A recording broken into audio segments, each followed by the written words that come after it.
Yeah, with this bear bug currently around, we've had a few problems with getting components, and it must put a lot of pressure on the manufacturers to get products out the door. And my thoughts are that this may have been impacting the quality control of what's coming out of the factories.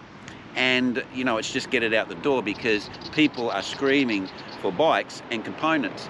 So we've actually had the recent failure of the Australian Olympic team with the handlebar, and we've also had the failure of the Canon Air Road this year when it failed in actually a pro event, and we've also got problems with the seat post that was on the Canyon Air Road. So is this really just coincidence, or have we have a heightened problem with manufacturing currently?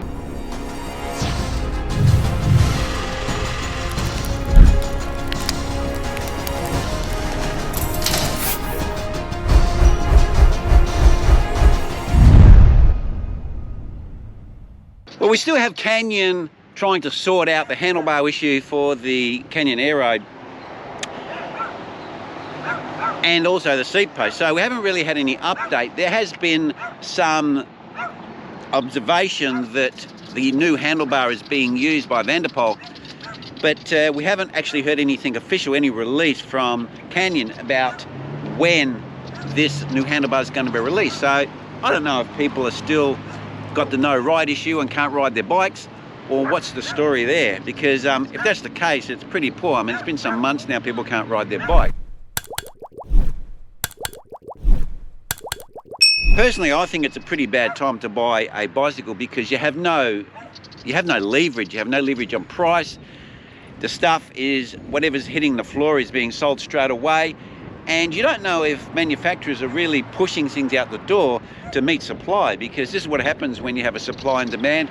Everybody's pushed, from the person who's actually doing the layup and the labouring, the quality control, the administration, everything's pushed because what they can get out the door is money, and we have bicycle shops that have no stock to sell, and of course they're screaming as well because, you know, they're not making any money. You know, they can't even do any mechanical work because there's no parts to fit on bicycles. And the other problem is they've got no stock, so they can't even sell any bikes to have any return customers to actually do this work.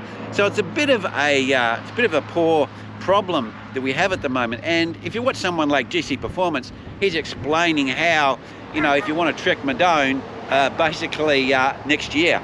So forget that. So this is the problem we have in the bicycle industry.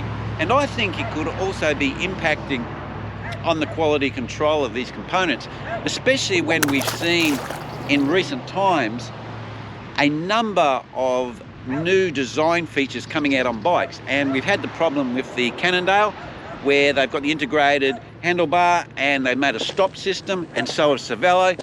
And the way this has been designed, if you have a small impact with the handlebar, you're going to delaminate the frame. So the bikes have actually gone through a very serious and quick change of design and development. We've had disc brakes, we've got different type of rims coming out, we've got hookless rims, we've got tubeless rims they're pushing. Because of the disc brakes, they're changing the design on the wheels. They're trying to run bigger tyres at lower pressures.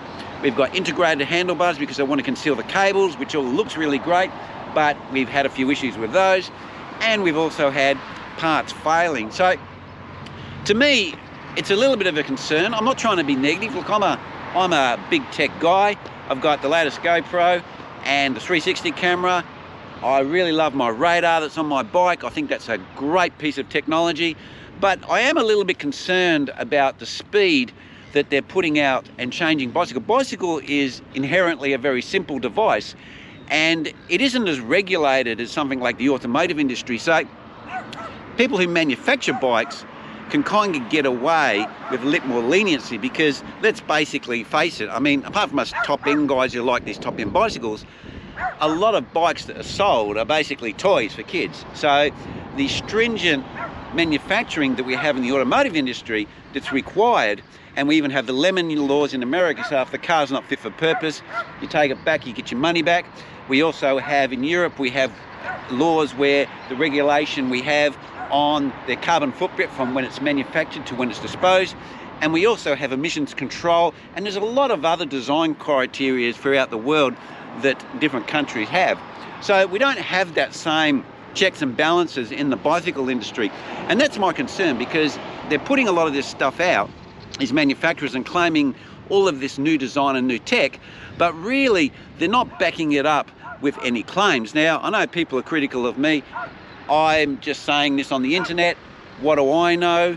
I've got no access to doing controlled testing, but the manufacturers also aren't giving us any data or white papers or anything to substantiate a lot of these design claims and why this product is actually better. So guys, it's something to think about.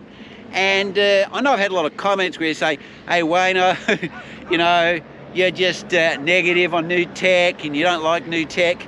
Well, that's not really the case. I mean, all of my life, I really like tech, I'm interested in tech, and that's why I've actually researched this, and this is why I'm presenting it here on YouTube. So you guys, you can still have your opinion, and I respect that, because to me, your opinion and your choice is one thing that no one can take away from you.